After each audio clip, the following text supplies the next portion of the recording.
Hello everyone. Today I'm going to report differentiate the attack types based on method or techniques.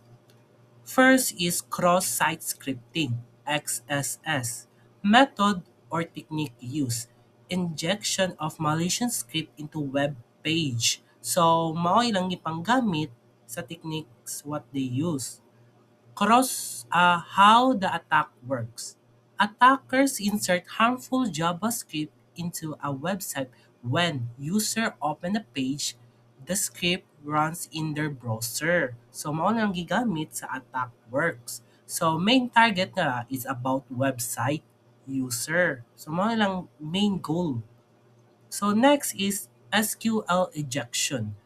SQLI method or techniques used. Inject of malicious SQL commands into input fields. So how the attack works? Attackers manipulate database queries to access, modify, or delete the data.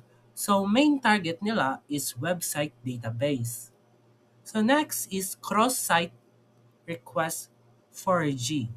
CSRF method or technique used trick user into sending unauthorized requests.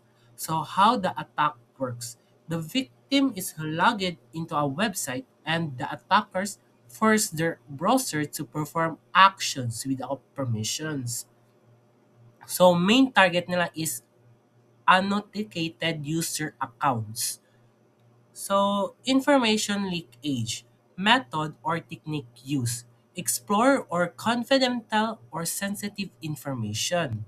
How the attack works. Sensitive data such as password, emails, or system details are accidentally revealed due to weak security. So, main target nila is confidential information. So, sessions hijacking. Method or technique used, stealing or taking over a user's seasoning. How the attack works. Attackers capture sessions IDs or cookies to impersonate legitimate user. So main target nila is user seasons or accounts. And that's all. Thank you.